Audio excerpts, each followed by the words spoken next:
It's live now. She's practicing her vocalization.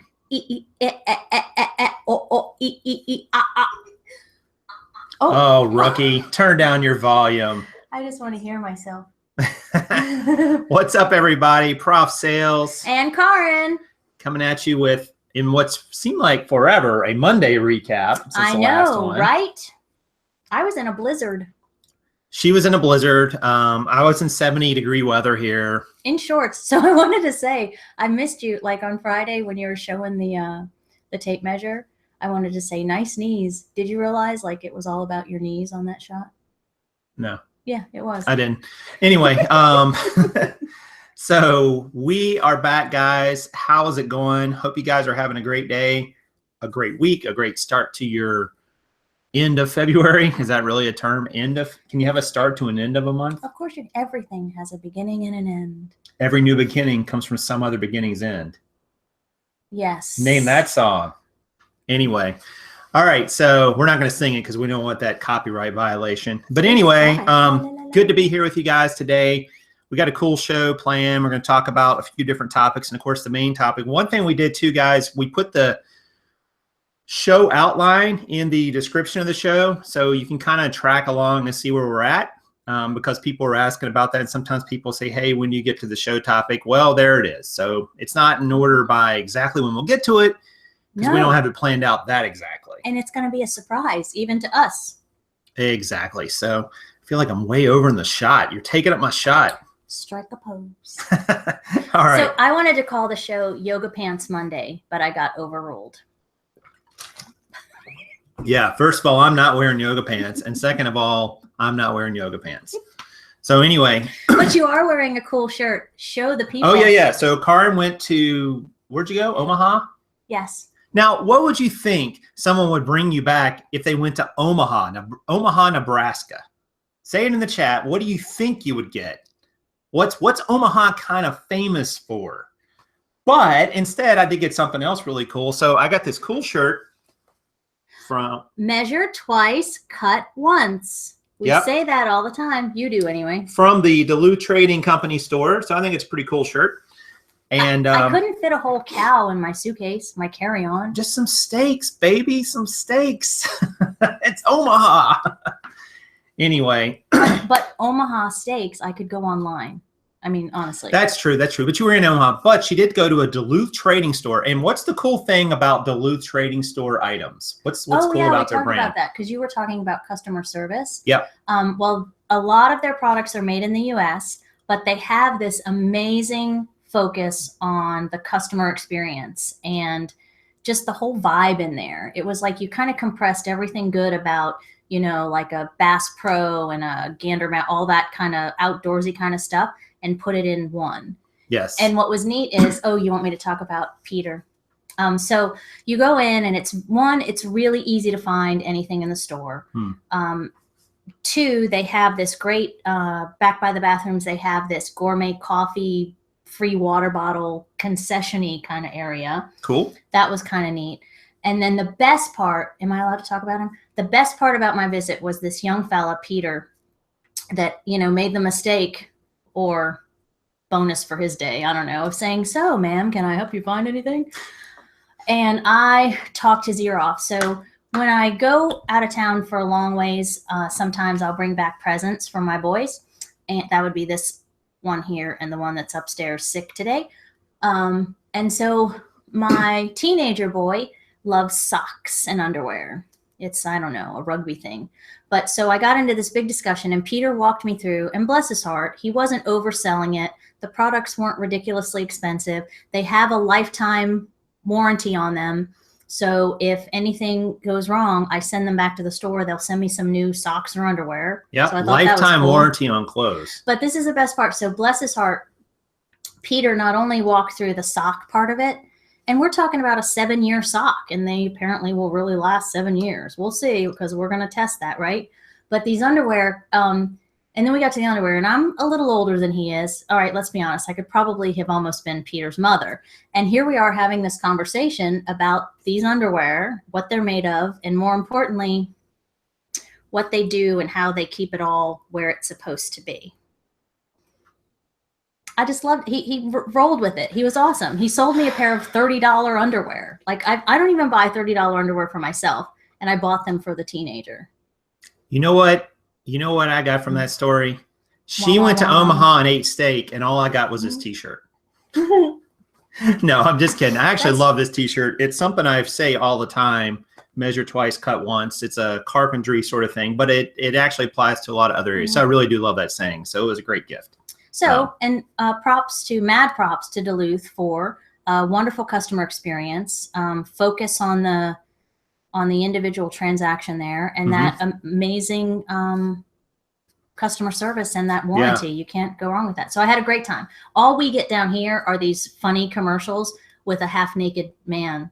Yeah, we don't have any Duluth Trading Company stores near us, but it sounds like it's a pretty world-class outfit in terms of how they handle customer service. So when in Omaha, go to Duluth. That's the moral of the story. Yeah, isn't Duluth in Minnesota? It kind of is. Anyway, so all right, so great trip she had. Really glad she's back. I tell you, obviously from the personal side of it, I'm glad she's back.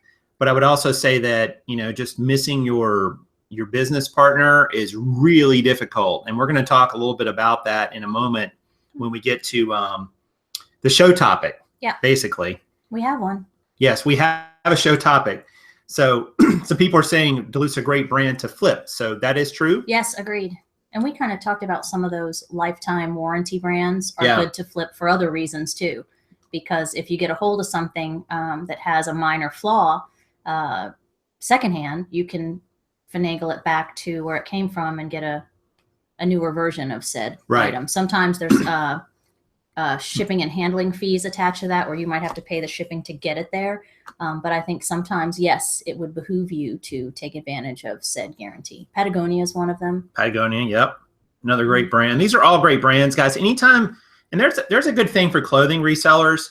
Anytime you find a great brand, so to speak, you are likely to do pretty well with it in terms of resale, just because if people know it's a great brand, they're going to want to keep getting it. So always, and I love brands like that because they tend to sell through quickly. You don't tend to hold on to them too long. It depends on how much you're going to make on them, obviously what you buy them for and what the item is, but always pick up, in my opinion, brands that have great customer satisfaction and recognition. You almost never can go wrong with that approach. Yeah. And you find, and it's sort of been evolving as you've been talking about niches and people buying, repeat same brands. You kind of get a feel for it. And, when you did that show with Chris, which was awesome, by the way, you talked about how there's also this inner gut, this inner intuition thing that you develop. And, Lucky Brand is a good one, for example, or the Tommy Bahama jeans. Like I can just sense them. I can feel them. There's just a difference. Like, the radar, but there's just a real difference to some of those brands. And you just kind of, all the anthropology, which this shirt, it looks a little more salmon-y than it should be. But like this shirt, it's one of those anthropology brands. You like get a feel for what it's made out of and the texture, and they have certain colors and blends and things. And so, yeah, that's part of your toolbox. You develop that second nature. Yep, totally agree. So, all right, we're going to move on to February, which we're still in. So I guess we're kind of moving backwards, or currently. I don't know how you look at that. But anyway. But there will be a beginning and an end, so there's that. Yes. So February ends tomorrow, for those of you who did not get the memo. 30 days, half November, April, June, and September. All the rest have 31 except for February with 28 at sea. 28 days in February. So short month, which is always a little bit of a challenge because it's usually almost 10% shorter than some of these other months with 30 and 31 days, right? So February is ending, guys, and we wanted to talk to you about how we were doing, how February is looking. So we'll definitely share some results with you that we have been getting from February, which will lead us into our March objectives as well. Just a little sheet that I like to call the master spreadsheet of all spreadsheets. Yeah. Oh gosh, did I just lose it? I hope I didn't. Oh no, there it is. All right. So I thought I clicked off everything there for a moment. Rookie. All right. So I'm going to show you the spreadsheet for a moment, guys. Show you what February looks like. So this column right here is February. And this is our listing total. We started the month with 1030. We sold 165 this month. We've gotten up 208 listings, which puts us at 1073. So we've grown our listings by 43 this month. The goal was to grow our listings quite a bit more than that. We've grown them by 4.2%, and our goal was to grow them by 12%. So we'll talk about that in a minute. We hit our sourcing goal. We actually had a surplus coming in the month. We hit that. But look right here, guys. Here is our challenge. So we wanted to list 333 items this month. We've only listed 208. So we're short 125. So I'm gonna go back to the stop sharing here for a moment. So here's the thing, guys. We have not made our February goals. Now, here's where it gets kind of tricky, and we'll start talking about that in a moment, why we haven't. But there are reasons for it, and I want to make clear that these are reasons and not excuses, because there really aren't any good excuses, honestly. But there's also some opportunities where we've learned some things this month too, wouldn't you say? Yeah. Well, when we stop learning, that's going to be the problem, I think. Yeah. We definitely did not get quite where we want to get this month, and unless we just have some major listing total over the next 2 days, we're still going to be a little short. But there are some takeaways from this, and we will discuss those. Now March is coming up. So this is the next topic of the show. March is just around the corner, 2 days from now. And we've started figuring out what we're going to, like for us, everything comes down to a listing goal. The listing goal drives the sourcing goal. The sourcing goal is driven by just, a capital need. Like you're going to have to spend this much based on what you've been spending. And then you can figure out where you need to go. But March has 3 more days again. 30, 31. But we've got a couple things we need to talk about that, because you're likely to be out of town again for a week. At least a week. At least a week. So we've got that to navigate. And we also need to figure out, all right, we're going to come into March probably with some surplus left over from February. So that will sort of get subtracted from our March sourcing goal, from our March sourcing numbers, because we already had those items. This is where I think people get tripped up. They start a new month and they come out, you start out like gangbusters, and you've got this goal of what you're going to buy and how much you're going to list. But then for whatever reason, you don't get that much listed. So you start the next month. Well, you've got some still left. Don't just buy back on top of that. Like incorporate that into your strategy, because now those items have been setting for days or even weeks. So it's important, I think, to remember, if you start the new month with 50 items left over from the previous one, those 50 are part of the next month's sourcing. Because you've already got them. You don't need to go buy those. You already did. And the great thing about that is you already put the time in to get them. So if you're going to list 100 items this month, and you need to buy 100, but you got 50 left over, guess what? You really only need to go buy 50 items, because you've already got 50 in the pipeline. So we'll talk about that in a moment. So is that our official segue into the topic? I don't know. I mean, how you felt about February, Kaaren? I've been talking a lot. How is that different than any other? I'm just kidding. That's a good point. So I thought February started great, didn't it? Like gangbusters. Yep. I thought February was awesome. February started awesome. We were sourcing smartly. We were photographing and listing smartly. I don't want to jump ahead. So when are we going to do it? When are we going to jump right into that topic? Because I want to say things that we already talked about that we're going to say. We could say hi to some folks, because a lot of people are saying hi, and I can't type that fast. Yeah, there's a few people in the chat we'll try to say hello to. Hi, Yvonne. Hi, Terry. Kelly's in the chat. Style Street Boutique. Woo, woo. Luke is here, and Chris. Oh, hey, Luke.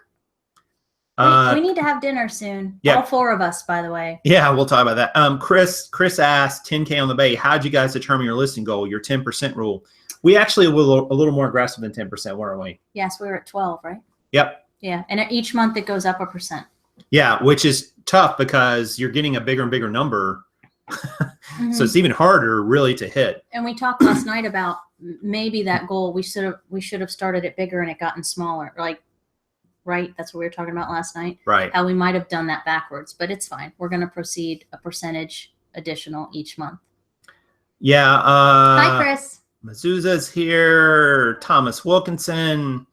Well, Lauren is here. Yep, Lauren and Large, and Kathy B was eating Omaha steak. Ha ha ha! She made a joke at you. And of course, Henry was the first one here. We couldn't ever start without Henry, right? Jen C. Kathy Blaylock says hello from Mississippi. Woo -woo. 97 people watching. So, Kaaren, look, the wannabe Terry Berry is here. I don't know what's going on with Terry Berry here. There's some sort of issue. Oh, there's 2 Terry Berries. Which one's the real one? Oh, they're spelled differently. Wait a minute. Really? Do we need to pick one out? There are 2 Terry Berries in the chat, and one of them is the real one. They both have the same photo, and I'm confused. I don't even know what to do here. I'm not sure which one is which. I'm trying to remember how she spells it. Terry, you can send us a message on Facebook if you want. Yeah, do that. There you go. So that way we'll know it's the real one. Oh, that stinks. That's very interesting. I just caught that. So Terry's got an imposter. This is like this is like from a movie or something where there's 2, you know, and they're like, shoot him, no, shoot him. Like the sands of the hourglass. These are the days of our lives. Yeah, it's not really like that, but that wasn't what I was going for. But it could be. Pew, pew, pew. Couple quick questions here. Shelly asked, advice for a newbie on how much to list monthly. That's a great question, Shelly. And I would just say, you know, in answer to that, it kind of depends. Obviously depends on your listing cap, whatever eBay's given you. But assuming that's not really a real cap, if you can list hundreds or even thousands of items a month, you know, what can you work in with your sourcing budget? What can you work in terms of your time and energy to put into it?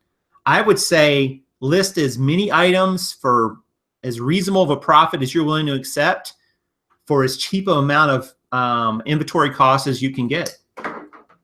And you got to figure out what that looks like for you because it's different for everybody. Well, new people ask that question all the time, and it's not, and maybe it's a little frustrating for people that are just doing research for the first time or just getting started. But if anybody gives you an instant, all-encompassing answer to that question, I'd take it as a snake oil salesman kind of response because it's, 1, it's relative. Yeah. 2, it's very, very subjective. And you're not going to be able to cookie cutter take someone's model exactly and put it into yours. I mean, it does. It depends on your budget. It depends on your space. It depends on your time. It depends on a whole bunch of things. Right. So. Right. Yeah. So, you know, just take all that for what it's worth. You know, because again, like Kaaren said, it's really up to you and based on your specific situation. Mm-hmm. And I know that's maybe not the answer you were looking for, but it's the truth. So, Kaaren, we have 101 viewers watching right now. That's pretty amazing on a Monday. That's because I'm here. Karen's back with her voices.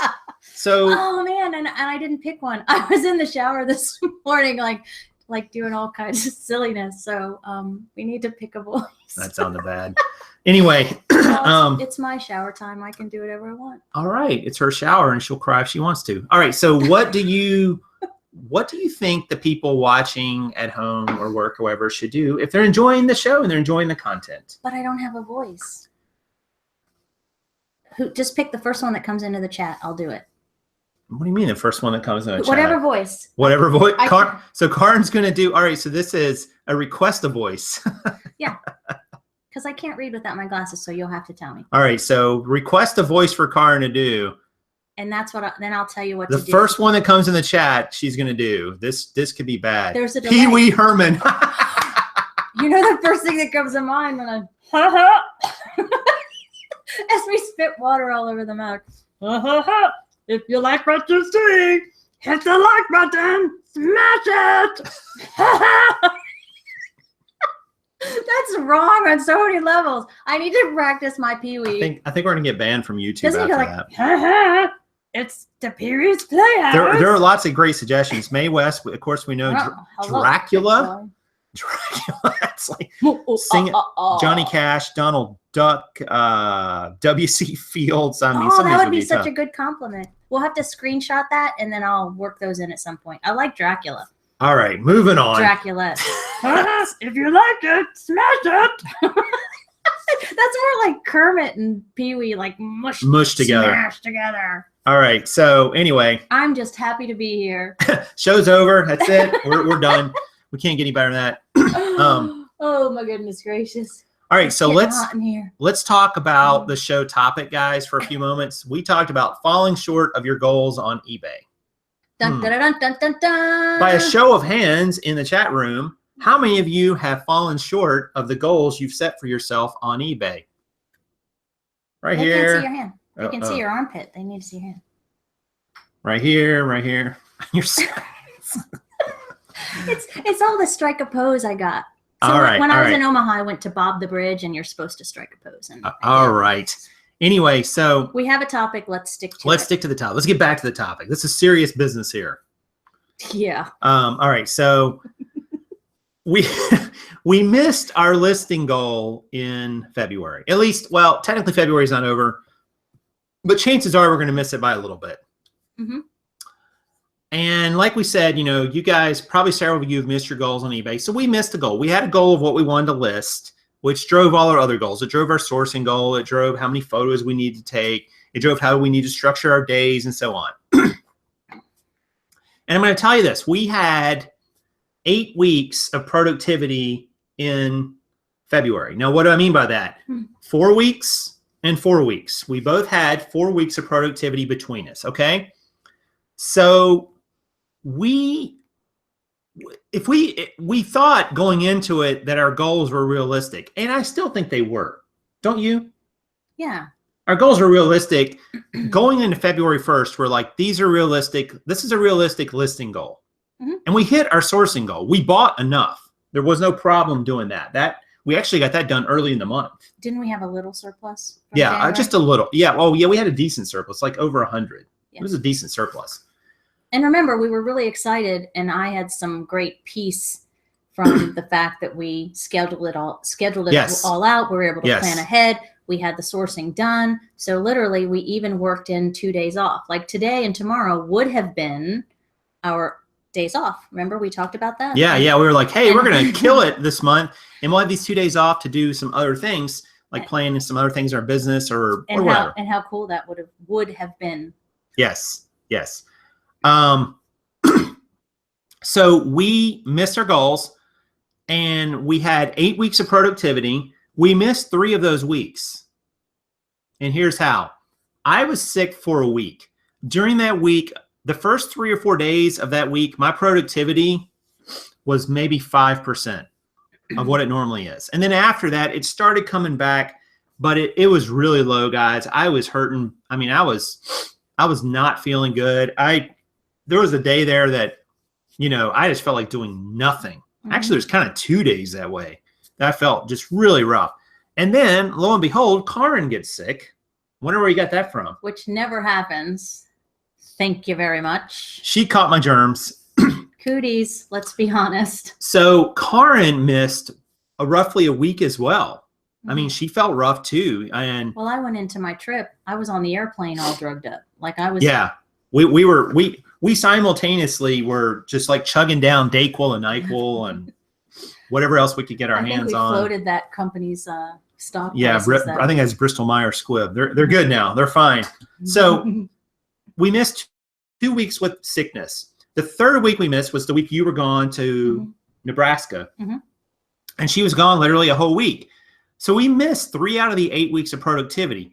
If we wouldn't have missed one of those weeks, we would have still made our goal with no problem. Mm-hmm. I feel like. Oh, yeah. But the 3 of them together, it put a hurting on us. So we missed our goal. We had 3 weeks of missing productivity. So here's where the perspective comes in. We missed some weeks of productivity.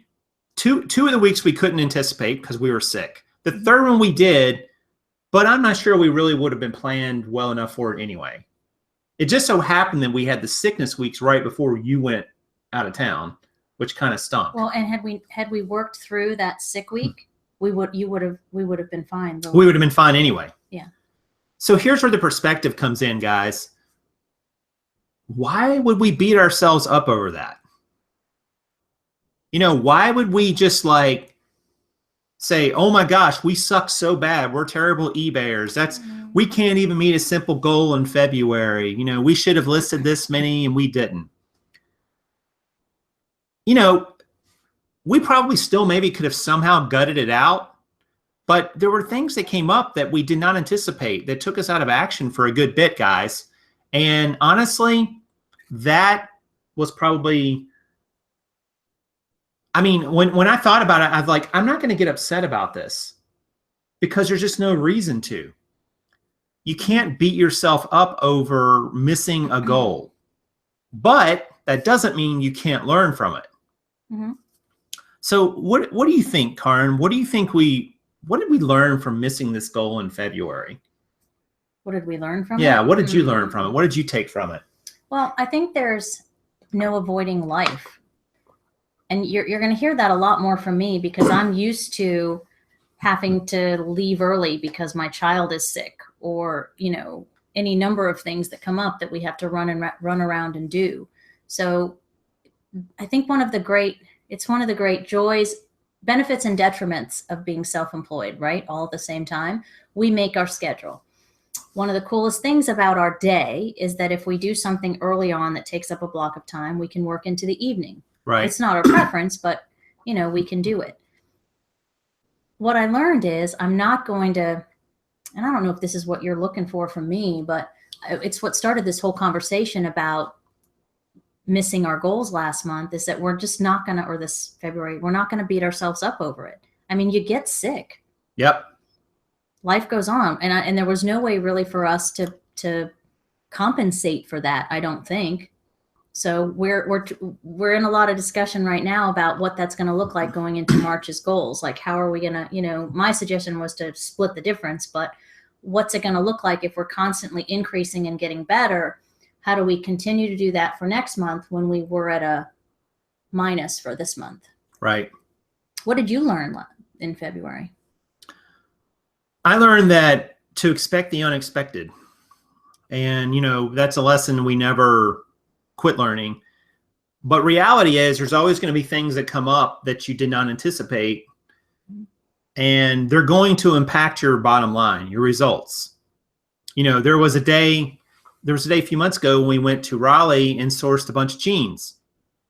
Well, it turns out all the stores up there did not take debit cards. They only took cash or checks. So we had to go out of our way and get cash. We actually had to go back a second time because we ended up buying so many. And that took time. I mean, it took 30, 45 minutes out of our day that was another trip to a store we missed because of that. Yeah. We didn't know that. And we didn't even think to ask that before we went. I mean, you can't anticipate every scenario that's going to come down the pike.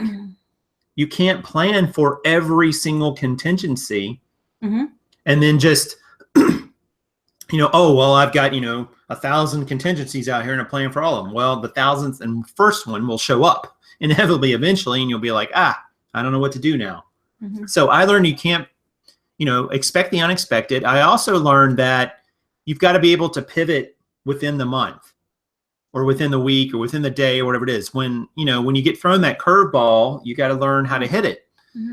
And in our case, you know, I probably could have pushed harder at the beginning of the month, and maybe the week you were gone, I could have done things a little differently, pushed more towards the goal, gotten a little more done. There were things I could have done the week I was sick when I didn't feel like sitting here listing. I could have probably gutted through just on the computer and so on. Some other things that weren't listing specific that I'd been working on, you know, that I probably didn't get I got some done on it, but I didn't get as much done as I wanted to.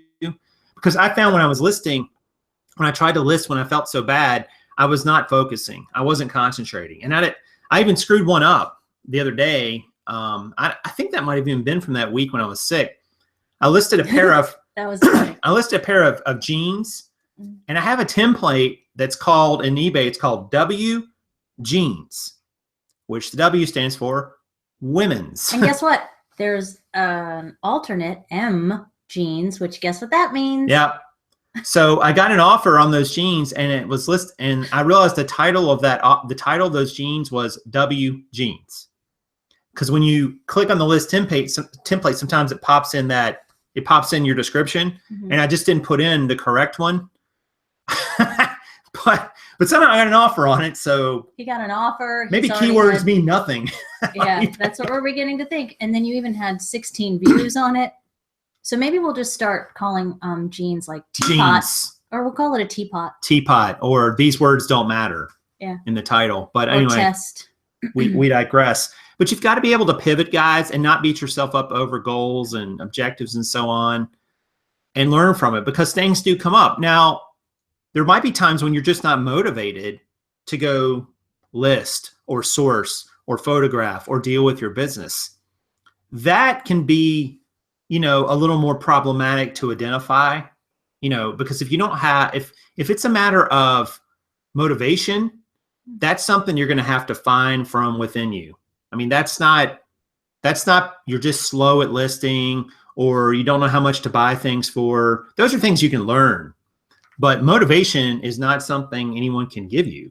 I mean, we do our best here, right? To motivate. Yep. For positivity and such, but somehow you're going to have to pull from within. And you said two things that I think are, if we say it once, we say it 1,000 times.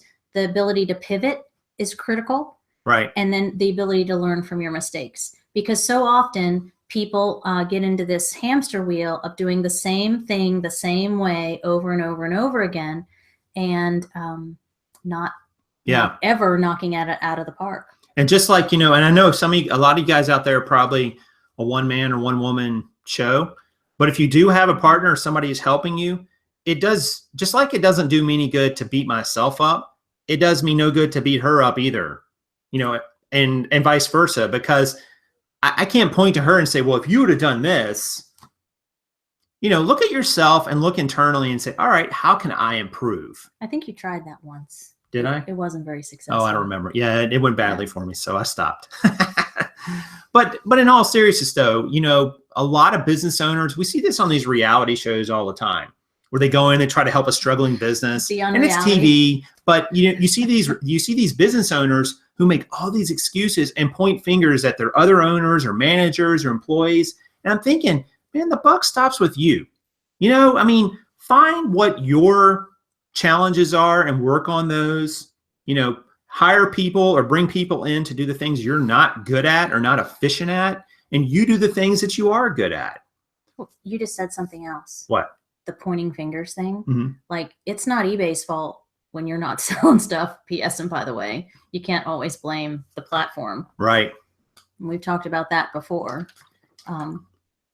Yeah. And you can't always you can't blame the economy or Trump, YouTubers, who's in office. I mean, there's all these excuses. The weather. Right. There's no point in it. It's just the excuse game, the blame game. It doesn't move you forward. So we would try really hard not to do that. And we've been totally cool with not meeting February. I mean, we want to improve, but we haven't gotten down ourselves or angry or angry at each other. Well, and here's another thing with how we make our goals and everything. We purposefully put it into month increments.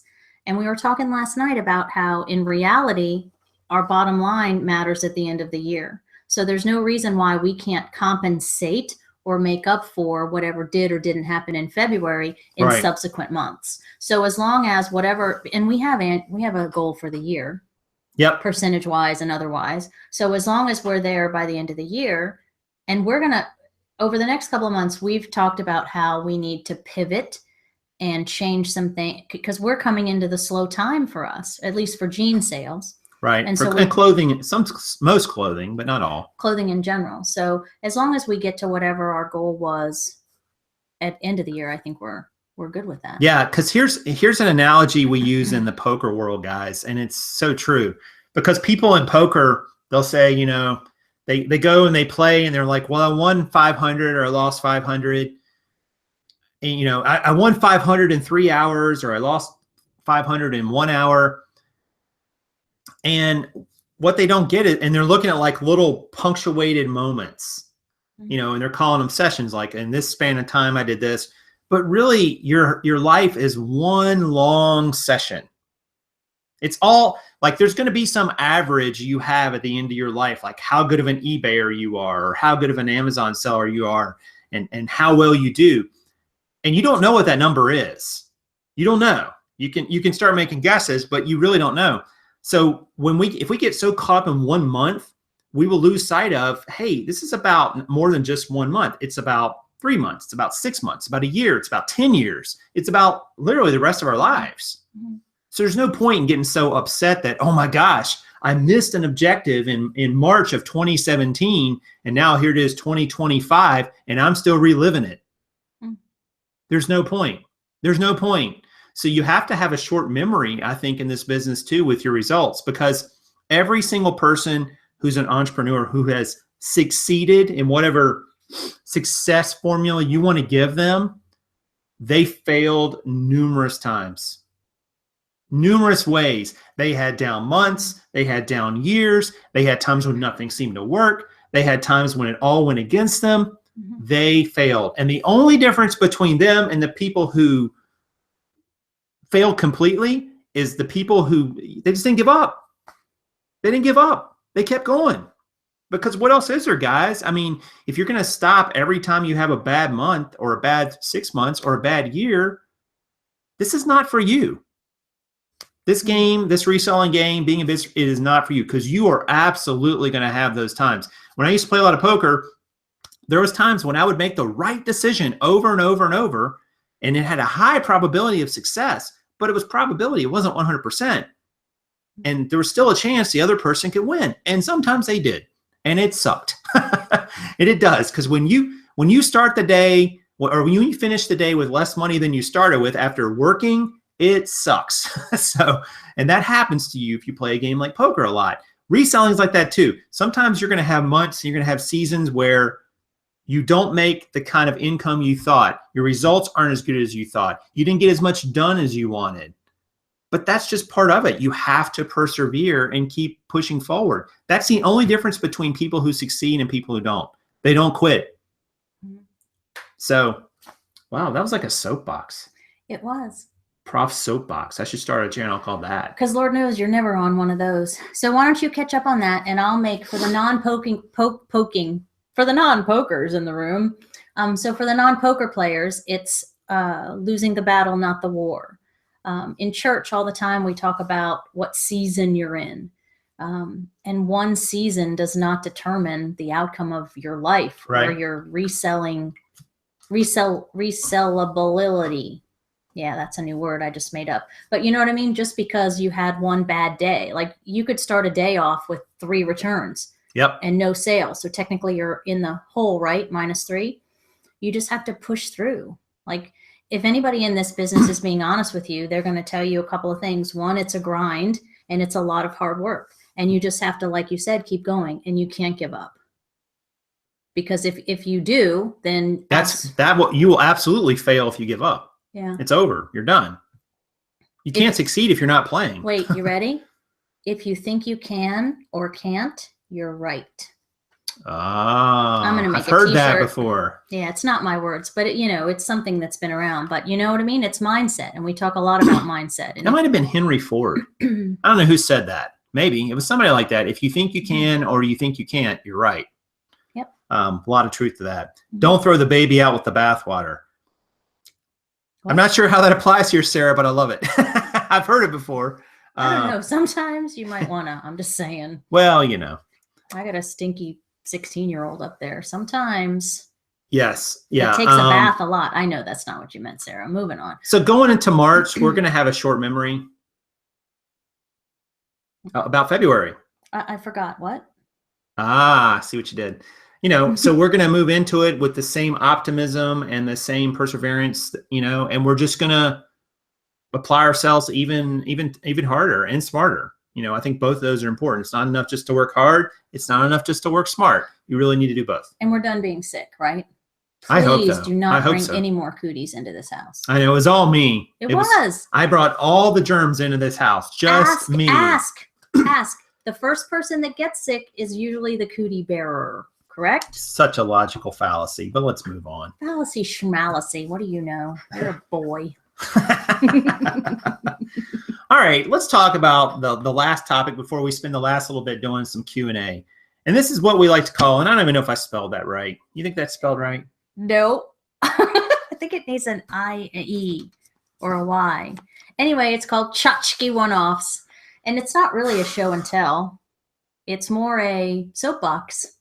Go It's on. not a soapbox. No, it is. Have at it. Why did we put that there? Because... All right. One of the things that frustrated me last week when Kaaren was gone, and not her being gone, but was that what I was photographing and listing that week was a lot of what I call Chotchki One Offs. And these were items that we picked up at the bins for a cheap price, probably on average, maybe 75 cents an item. They were low price, no doubt about it. But they were all stuff that there were a lot of stuff that I didn't know the brands. I didn't know the type of item. I didn't know the pricing strap. So every single item I'm trying to figure out what to put in the description, what to put in the title exactly that's important, how much to price it for, what's important to take a photograph of. Hell, where am I going to store it? Because I've got some things that are just in regular plastic bins and some things are in the black shelves like a lot of the jeans are. It was driving me crazy. And to top all that off, all these things, while making a good rate of return, we're not making a lot of actual dollars. So, you know, it's great if you buy something for 75 cents and you sell it for 10 bucks, you're going to make a good return on investment, but you're not making that many dollars. So it really frustrated me. And I felt like it probably mentally hampered me a bit. You know, I probably got in somewhat of a negative mindset about it, but also I just realized that, like, man, I miss jeans. You're just spoiled. That's what it comes down to. He's just a man. He gets set in his way. Yeah. Just stays there. Just only men do that. That's for sure. I mean this in the nicest way, but we're not only ever going to sell jeans. You know that, right? I don't understand. Why? What? All he hears is wah wah wah wah wah wah. He said something that didn't compute. What? I don't even know what that meant. But yeah, so, and Chris spoke of that when he was on the show, and he actually posted something on the Facebook group about having mad props for people that sell clothing and are good at it. Yeah. We don't have any templates because of how we acquire a lot of the things lately that we've been acquiring. We don't have existing templates like a lot of clothing resellers do. So you're literally having to reinvent the wheel every time you list something. Like we had a little, you know, we pulled up these uniform shorts for school, something we've never got. They were brand new with tags, and we got, you know, a whole bunch of them. So we had to create a new listing for them. We got a lot of Justice shirts for little girls, where we actually, because they're so inexpensive and lightweight, we were actually bunching them together. So it made sense to sell them as a lot instead of just a single item. We have coats, we have dresses, we have, you know, we have the means, of course, to sell it. But it is a little frustrating when you're having to look up every single item, but that's part of the job you signed up for. Just saying. Yeah, it is. And I get all that. I just realized it was... it's not as much fun. It's not as much fun. That was part of it. It was taking me out of my comfort zone, but I didn't feel like it was taking me out of my comfort zone to a place I wanted to go. I felt like it was just taking me into listing minutia type items that we were just listing because we bought them, not because they were necessarily going to make good money. And I started thinking about, you know, what's the labor cost? And this is something I think a lot of people who are resellers forget. What's the labor cost of me photographing, potentially doing measurements on, and listing an item I don't have any idea about that I bought for $1 and we're going to sell for $8. We'll say we break even on the shipping. Let's say it's calculated shipping, we break even. So that's $7 profit before fees and so on. But what's my labor cost on that? My labor cost on that is higher in terms of time than it is on a pair of jeans, in which I have a lot of proficiency at, and I'm making less dollars. Yeah, it's a great return on investment, but it's not a great return of actual dollars. when you think about it that way, because I have a labor cost and you have a labor cost when you photograph something and I list something. That's labor cost. It's our labor. You can't look at it like, oh, I'm not really paying anything for the labor because I'm doing it myself. You absolutely are, because you could be doing something different with that time for sure. And I'm not trying to suggest you should only sell the most profitable items. I know some resellers are out there and they're like, I only want to sell this type of item because it's incredibly profitable. I get that. But if you can't get enough of that item, or you can't get it for the right price, or you don't know much about it and you struggle to learn about it, that might not be the right item. So you got to find a sweet spot. But I realized that like flipping dollar bin items for $8, your labor cost is like 25, 30% of that gross on that, of the gross sale, even higher if you look at like what you're at your gross profit. That's a lot. I mean, if you had a team of people doing it and you could scale it and move through a lot of volume very quickly, that would be different. But we're two people and we do not have that kind of setup here. Yeah, we can't move through hundreds and hundreds of items a week. We're not set up for the volume yet. And we're always asked, so have you hired that person yet? Yeah, it's going to happen within the next couple of weeks. It just has to, especially with me being out of town. It's just going to be a necessary, I don't want to say necessary evil, but we're not set. One, we can't blow through that much volume still working in the house. Right. And the move to the warehouse doesn't happen until the fall. So we have to figure out a way to make the best of what we've got. And is it going to be productive? Is it going to be profitable? So. Yeah. Yeah. And we kind of had plans that we were going down that road for an employee and so on. And then we got sick and it sort of derailed it a little bit. So, you got to take care of yourself. I mean, if you got to have your health. If you don't have your health, none of this other stuff even matters. But we should have that in order. And, and that shouldn't be a deterrent. So we got to go back in the chat and catch up a lot. But if you have a question, live chat anyway, put question mark, or type the word all caps question, and then we'll get to it. But Jason's going to kind of go back through and see if there's anything. I'm not wearing glasses, so I can't see. Yeah. Amazon says, notice how it's always the man's fault. We can't do anything right. I don't even see how that's really relevant. I don't know. Apparently I sound like somebody's husband too. The light keeps changing. Well, your husband must be an awesome person. So you're saying you're lost without Kaaren. Well, yeah, that's true. We compliment each other. Yeah, we do. We do. Some of these I'm not even sure what they're in reference to, so I'm not going to go back too far. Far. And you have to, because you take things out of context all the time. It's kind of cute. Chris asked a serious question. This is pretty serious. Like, how many licks does it take to get the center of a Tootsie Roll Pop? Oh, 293. There was a study. Google it, for real. Robot decided it was like 397, but then actual humans, it was like 100 less than that. For real. Couple of thrifters ask, is the spreadsheet for sale different than the one you show in the video? I have definitely added some things onto it. I mean, that spreadsheet's been out for, I guess, a couple months now, a couple of thrifters. So I've added a couple things that are more specific to my business onto mine that I use. But the guts of it, the inner workings of it are the same. It's pretty close. And I can't really, and I know where that question's coming from. There's no way for me to consistently update that item with every little tweak or difference I make. Plus, there's no reason for me to put onto that spreadsheet things that are very specific to what I sell. It just doesn't make sense. You're allowed to do some updates on Gumroad, for instance, where the spreadsheet is housed, but you can't do an infinite number of updates. Eventually, they start charging you. But even if it wasn't, there's just no way to do that. So I think it's a good sheet to start out with. And then, of course, you can customize it yourself and add things onto it. That's not a problem. It's open, so there's no reason you can't add columns or rows and, it is a multi-tab thing. I mean, like, keep in mind, he has tracked and metriced everything possible and then scaled it back. Like Jason at one time could give you statistics on anything and everything. And we've kind of decided that some of that minutia is not necessary anymore, right? Right. Yeah, I mean, there's some things we went back from. I've still got a few tabs on this one that I had open earlier that I don't even use now. Well, I just haven't deleted them. And you made a specific tab, for example, and it would be easy for you to add it as well. you know, the 100-day listing day that we had and how many of those 100 that have sold so far and what that looks like.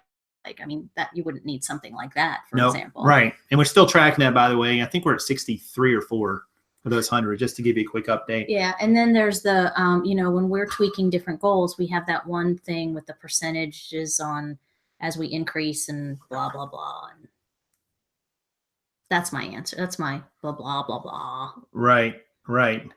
Wah, wah, wah, wah. All right. So let's see what else we got here.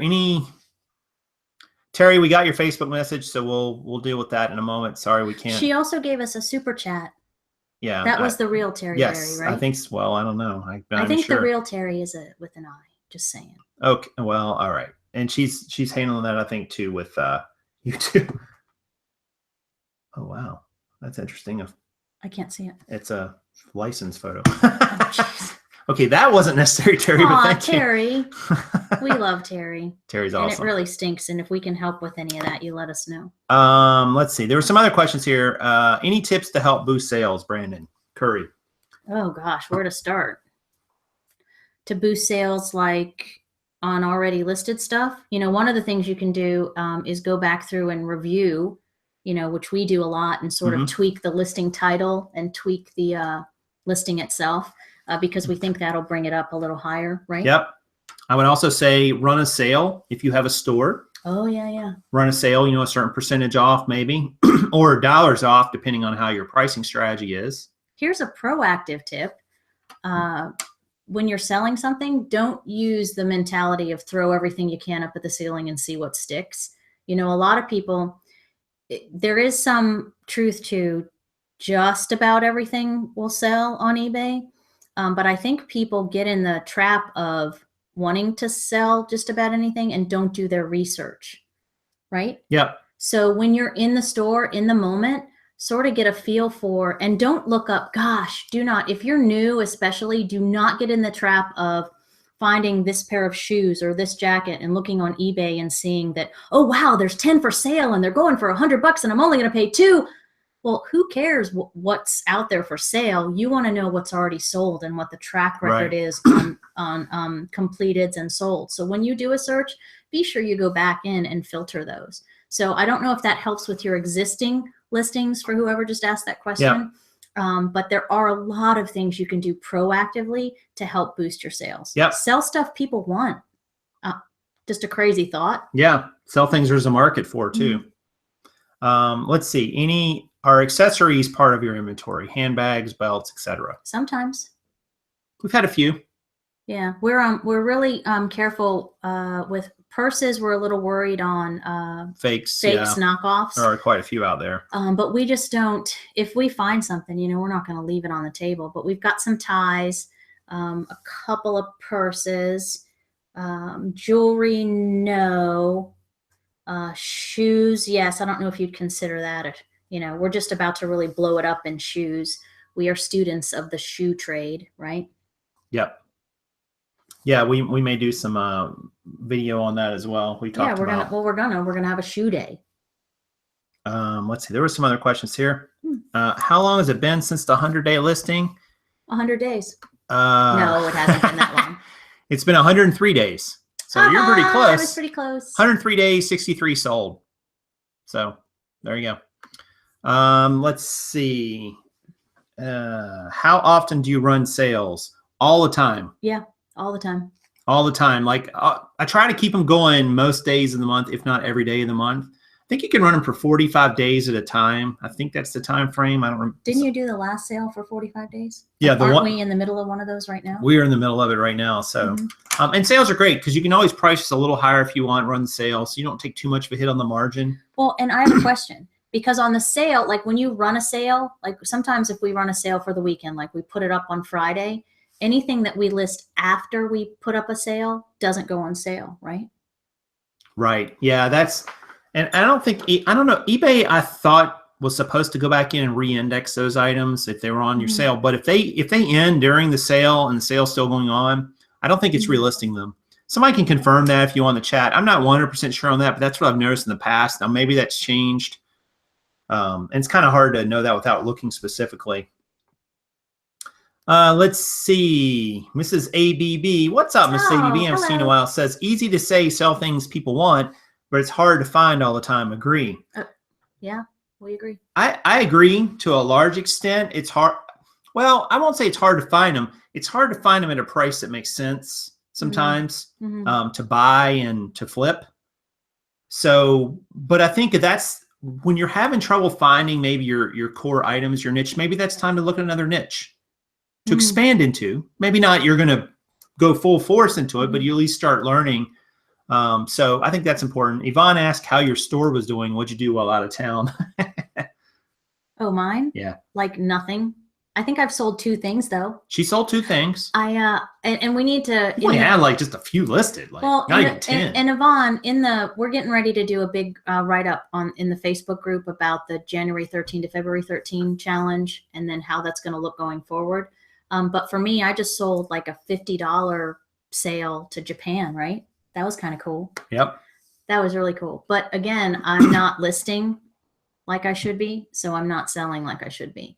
But after next week, I'm going to amp that up again, because I have to put my priority this week has to be on catching us up, finishing out February, and then going into March. Right. And we've got some things on our list of things to do that are going to keep me from that. Yep. But you know what I'll do, Yvonne? I'll do this. Because that just sounds like that's just like such a wuss answer, is it not? I think that I will list 1 thing every day this week. Oh, okay. I think I need to do girl. because I'm not practicing what I'm preaching, and I have a huge issue with that. Right. Right. So all right, that's my commitment. Reasonable. And I know I have them. I mean, I have all my inventory neatly stacked and all ready to go. So I retract all that, Yvonne. I'm on it. A few more questions here. Let's see. Do you list with 30 days or good till canceled? Oh, great question. One of the things I've been experimenting with, luckily, is listing items for 30 days, and then when they expire, making them good till canceled. I mean, there's different there's different schools of thought on what helps you the most, but I don't know that anybody knows the absolute answer to the question about what's the quote unquote best format. I think it depends on some other factors too, what type of item it is, what the market's like for that item currently, is it seasonal? There's all kinds of other factors. And then of course your individual listing, how good your listing is in comparison to other listings like it. So good to cancel is nice with clothing, which I consider most clothing to be a commodity type item because you're not putting extra time into it after you list it. You're done with it. You can always run a sale based on category or all your items, whatever you want to do. So that's what we've been experimenting with lately. So we'll see how that goes. And that's going to look differently too if people are either individual or they have a store. That's something. Right. Are we overlooking? Because with individual people, you would have an insertion fee one time if you did a good till canceled, right? No, it keeps going every 30 days. Oh, you still get a fee? You don't get a fee, but it counts towards your listings for that month. Like if you can let's say you can list 100 listings a month and you list it this month and the next month it expires and then automatically relists as a good till cancel, it counts against your 100 listings for that month too. We haven't crossed that bridge yet, because then maybe there would be another insertion fee. Because right now I'm riding on the free listings that eBay gives everyone. Well, we have insertion fees anytime we get over 1,000 in a month. Right. Because that's what our store gives us. It gives us 1,000 for the cost of the store. We don't have to pay insertion fees on those. So it's kind of complicated, that fee structure. It's not, I don't think it's expensive. I just think it's a little complex the way eBay does. I wish they would streamline it because it's a little tricky to figure out sometimes. How do you tell the difference in junior sizes and women's sizes? It does not say on the tag. What do you think, Kaaren? Well, juniors are typically odd numbers. Yep. And some brands, though, will put a different color tag. Like, who did we run into that? Yummies, YMIs, right? Their junior tags are a different color. We ran into that with a pair of overalls a couple weeks ago. But typically odd numbers. Yep, typically. It's a good place to start. Let's see. Kaaren, would you do a video from start to finish of your listing process? Yes, that's actually, we have a lot of things like that on the list, and we're going to try to get to a couple of those this week. But I promise we're going to do a lot more pre-recorded videos to that. We're getting ready to do one on how to list jeans again, an updated version of that one, and just sort of the the beginner version of my process in how I list. Sure, I think that's a great idea. Chicago Crown Hustler says, Prof, what's your logic of running good till canceled after 30 days has finished? If it hasn't sold for 30 days, wouldn't you want to watch it more closely? I agree that you'd want to watch it more closely, Chicago Crown Hustler, but I do it in a different manner. Because I sequentially number my items in terms of the SKU number, it's very easy for me to go in and sort all my listings by that SKU number, like in ascending order. And I can go back very quickly and look at items that haven't sold for a long time, because I'm gonna know the lower that number is, the older that item is. So, you know, an item, for instance, an item that has a SKU number of 500 is going to be an older item than one that has a SKU number of 1,000, right? All things being equal. So it's easy for me to go in and look at that. And I think everybody should come up with some sort of system for that if you're going to be doing good till cancels, because you're right. On some level, you want to know, you know, if eventually, if you do want to liquidate that items, I don't mean sell it at a loss. I mean, just get rid of it. Liquidate was probably not the right word. Then you have to have some way to tell the older listings from the newer listings, especially if you're using good till cancels. And I think that's an easy way to do it. There's other ways you could do it too. You can even create it. If you create a good till cancel to start, you could copy in the hyperlink into, say, like the spreadsheet, for instance, in that description part. And then as you go back and you see older items that are still not sold in your spreadsheet, you can just click directly on the hyperlink in your spreadsheet and it'll take you right to your listing, and you could revise it, lower the price, change the keywords, I don't know, whatever you want to do to it to try to get rid of it. So a few different ways to do it there.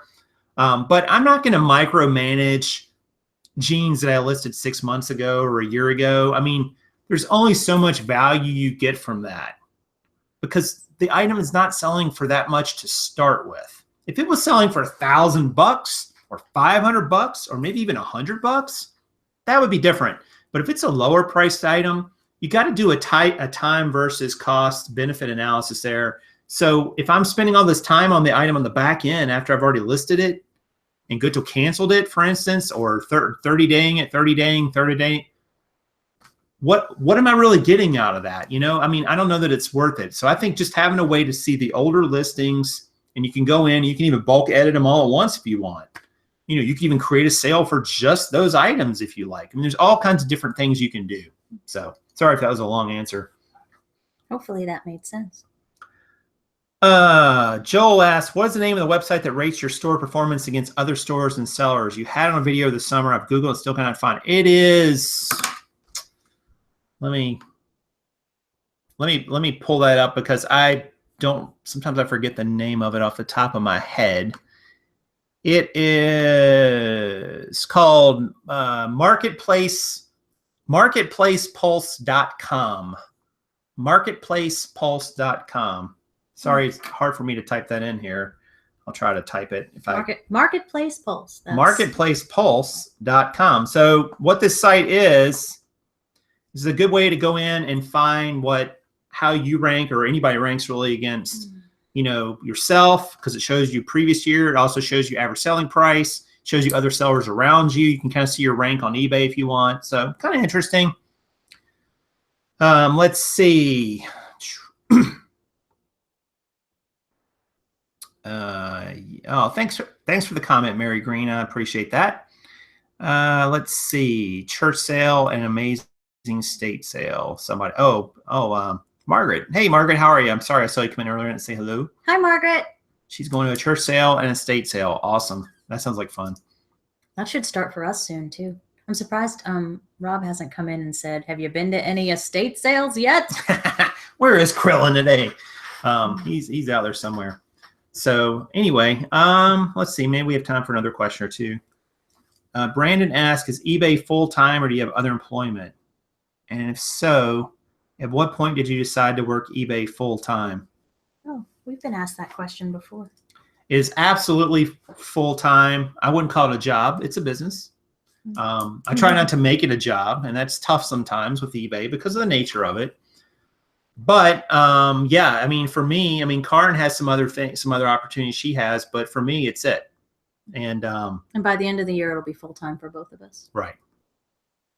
So at what point did I decide that? Years ago. At what point did he make the leap? Yeah. That would be a better question. Yeah, the moment was a long time ago, but what's the point I made the leap was just a few years ago. Let's see. There's Krill and Sam Bend any state sales. There we go, right on time. Love him. Ryan says, Kaaren, why did you choose a MacBook versus a Windows PC for your eBay business? I'm wanting to buy a computer, but I'm having a hard time deciding on anything. Thanks in advance. Oh, because I'm a slave to Apple. And it's a new learning curve for me. I don't mind it. And I read the reviews and I was all about it. Like I'm an iPhone, and we have 6S's, by the way. I think you said we had 6s on Friday. But I'm an iPad, iPhone, iTunes kind of girl. Jason had just gotten a Mac, and with how we file share, it made sense. And I'm enjoying it. I love my Mac. Like if I could just sleep with it, I probably would. I love it. I had to take it out of my suitcase on the airplane because I didn't want anybody to hurt it. But either way will work. I mean, use what works for you. And I'm at a point where I wanted to learn something different, and I'd heard great things about it. It's a slight learning curve. I want to get more into the spreadsheet. What's that called? Numbers. The numbers part, which is the equivalent to Excel. I was an Excel girl, man. I'm not so much like statistically like you are, but I need to learn more about that. But I just love it. Yep.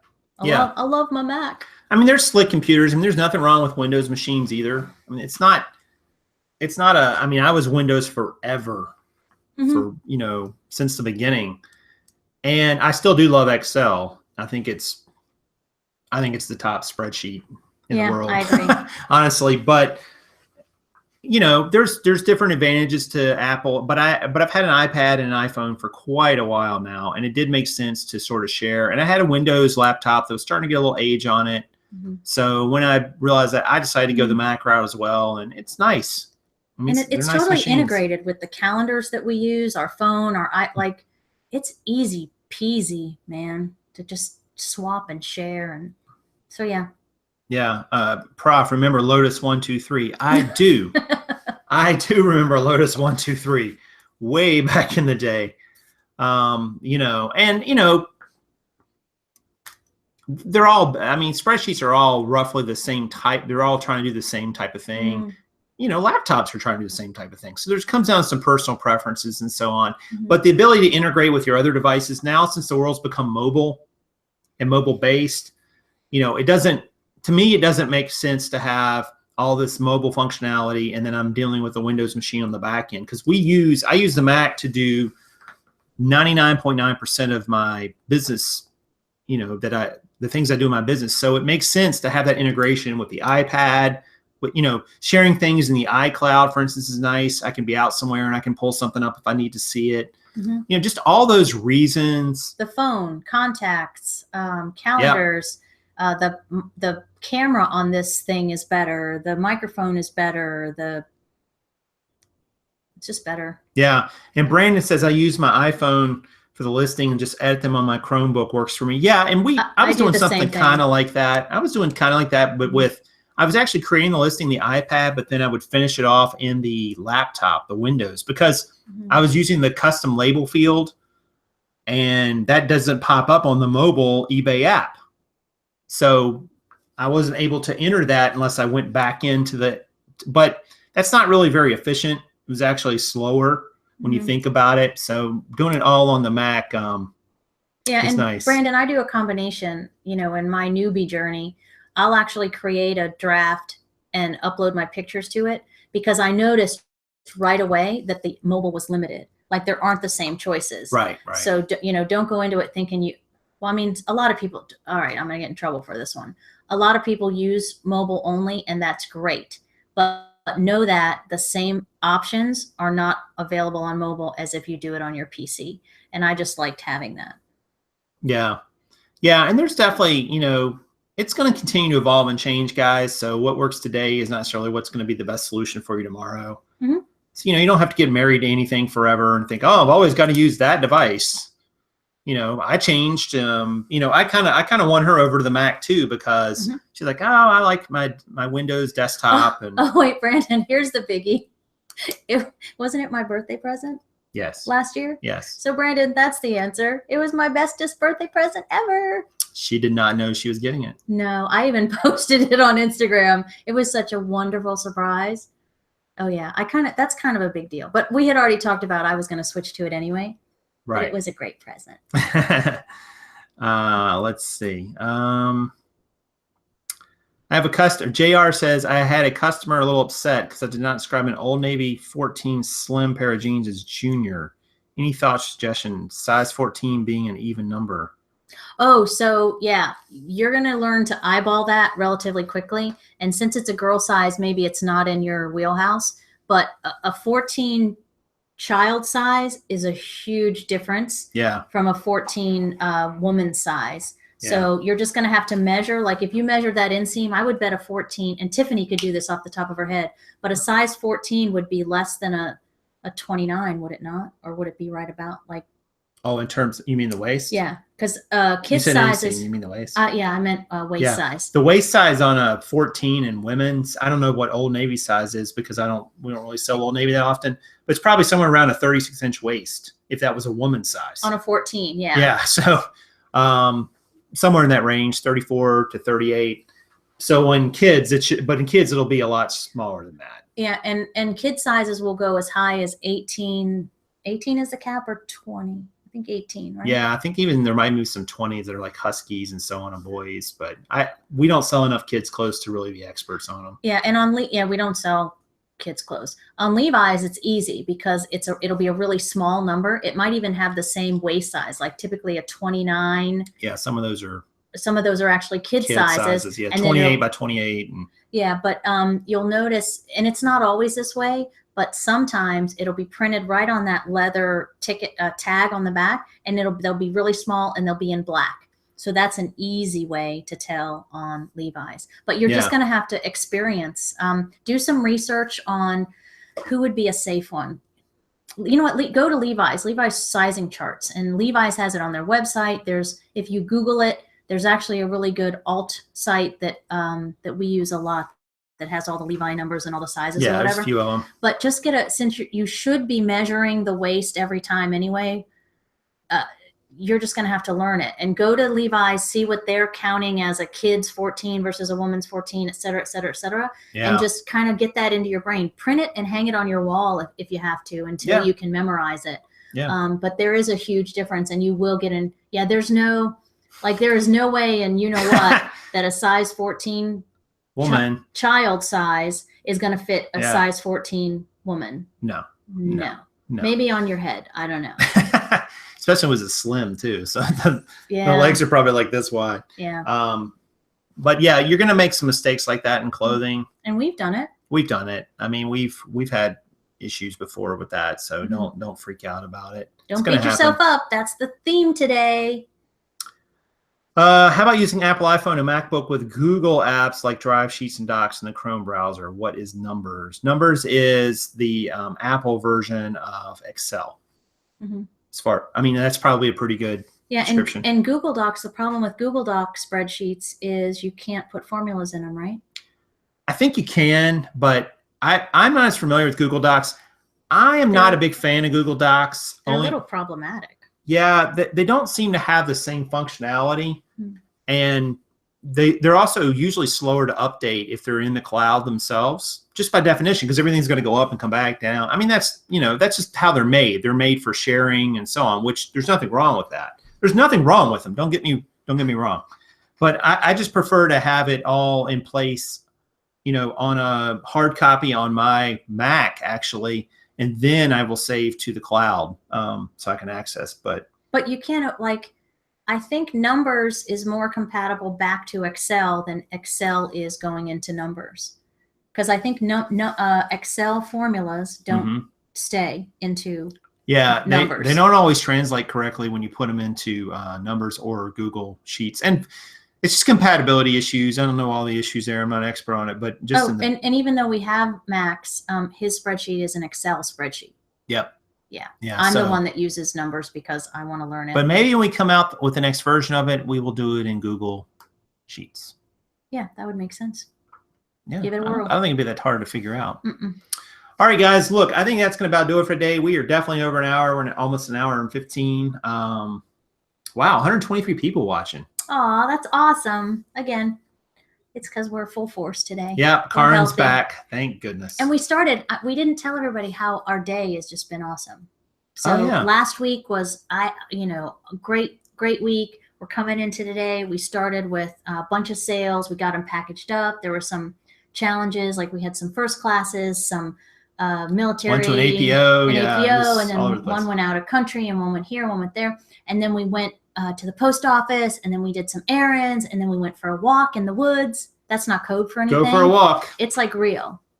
We really went for a walk, put on the Fitbit and everything, and it's just been an awesome day. And now we have our set to catch up on our listings and our photographs, and we're going to just knock out 30. And we're not going to film it. We'll just catch you up the next time we see you, but we're going to do these 30 jeans. And we're going to make better toward our goal for the end of the month.